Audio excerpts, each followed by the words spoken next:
I say this as a Holocaust survivor, that the genocide in Gaza is not happening in my name and in our name. The way that the Israeli government is using the memory of the Holocaust in order to justify what they are doing to the Gazans is a complete insult to the memory of the Holocaust. It's an outrage. When I saw the Israeli ambassador to the United Nations putting on a yellow star, or stomach-turning, somebody who had to wear a yellow star like myself and my entire family, I'm insulted by that. What distinguishes the Jewish Holocaust is its industrial scale and industrial methods being applied. And what has been happening to Gaza is similar in that the scale of the bombing and the indiscriminate nature of the bombing, the complete lack of care about children and women being the majority of the victims, amounts to industrial scale of genocide. The painting of the Palestinian people as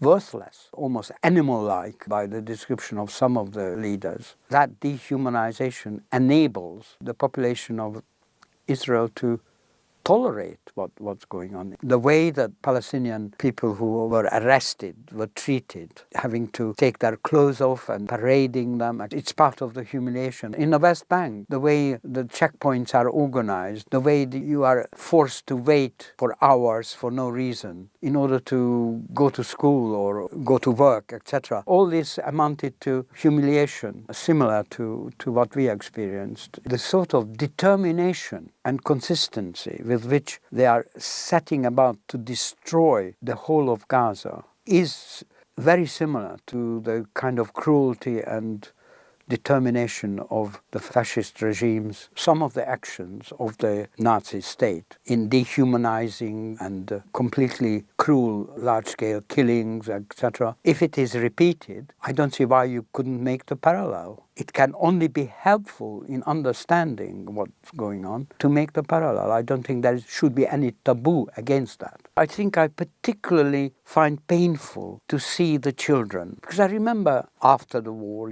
we played in the ruins like they do now, but particularly their losses, to suddenly lose parents and siblings and so on.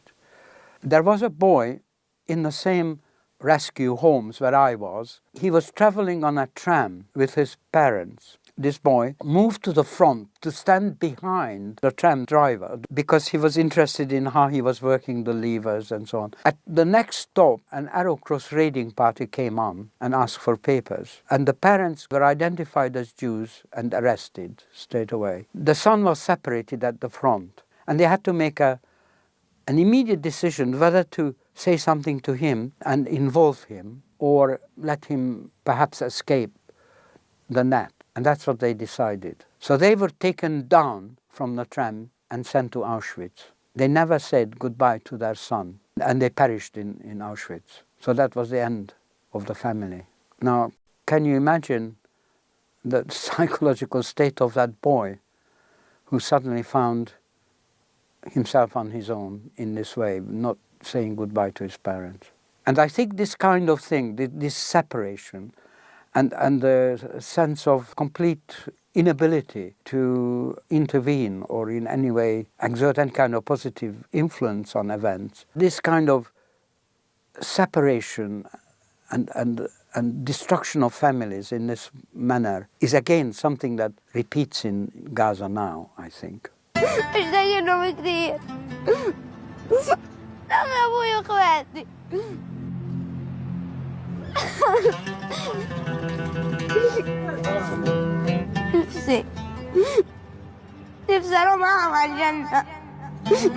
I heard that some families divide the children and leave some with one branch and some with the other, so that at least somebody should survive from the family. There's an echo of the same experience.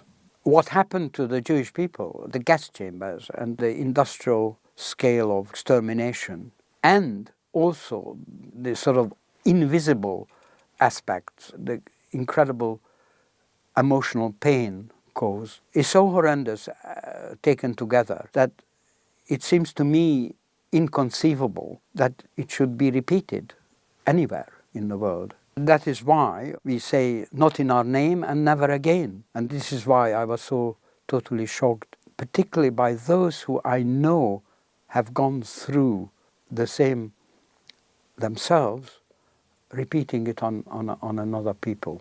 I take as an extreme example one of my cousins, a late cousin, she died some years ago, who was a young girl taken to Auschwitz from Transylvania. Because she was young and strong, she was put to work, and she worked in a warehouse sorting clothes. And one day she was sorting her parents' clothes, meaning that they had already been taken to the gas chamber. I think it's difficult to understand the emotional experience of doing or being in that situation.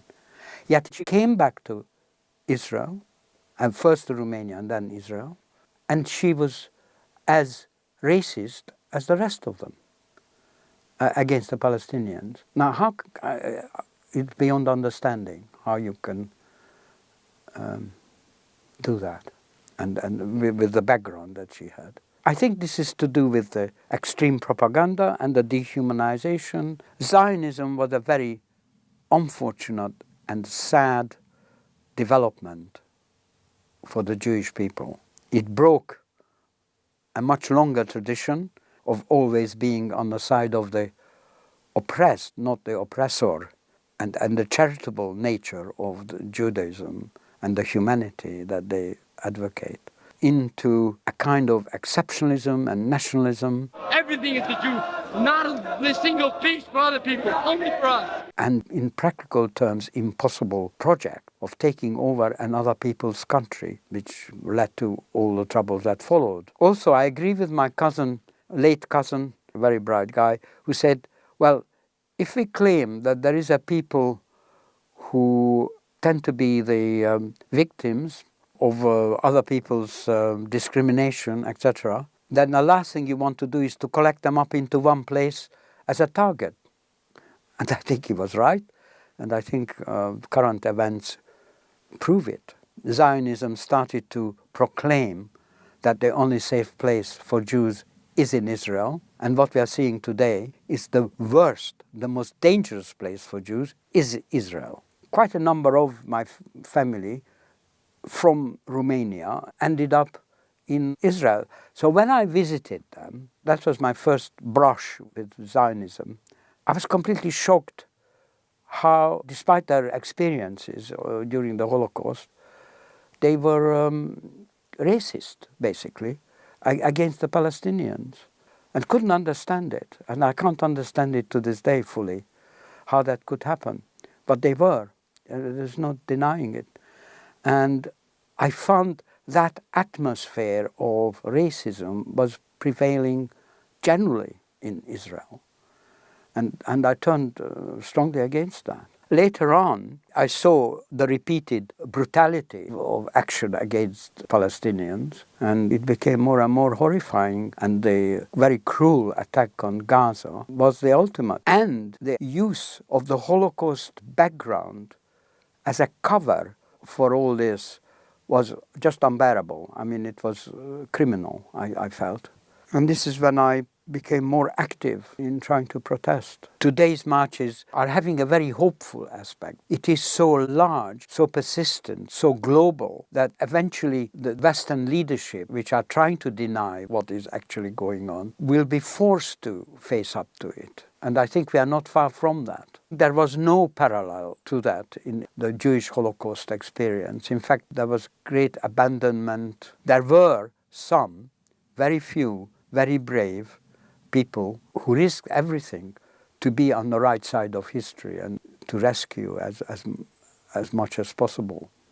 But the majority of people were too afraid and looked the other way. I find it completely incomprehensible, really, how you can do anything but totally condemn quite clear genocide. And anybody who doesn't do that, it will be revisited on him or her to look back on, to be on the wrong side of history and seriously guilty. And that goes for the UK government, to Keir Starmer and the shadow cabinet. And some of the church leaders, the chief rabbi, completely identifies with Israel and Zionism. I think it's important to stand up against this conflation that is propagated between Jewishness and Zionism.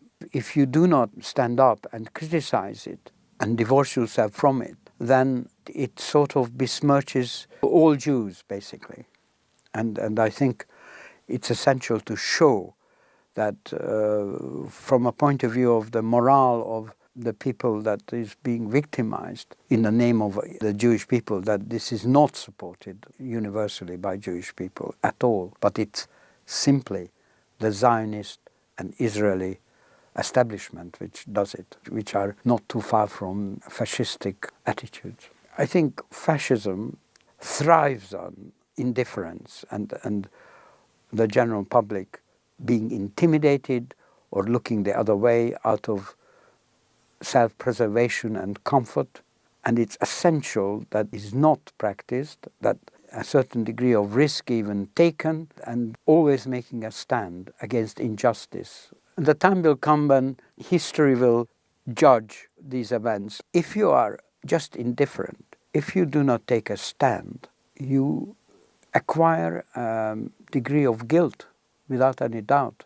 And it's important that when that judgment comes, you are found to be on the right side of history, that you had not been, for sake of comfort and advancement or whatever, you had not been inactive.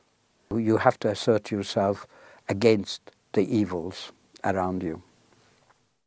Knowing how the mass media ignores the most important events, it makes it incredibly important to have forums like Double Down News to bring a much more balanced picture to the public. Join the future of journalism, join Double Down News on Patreon.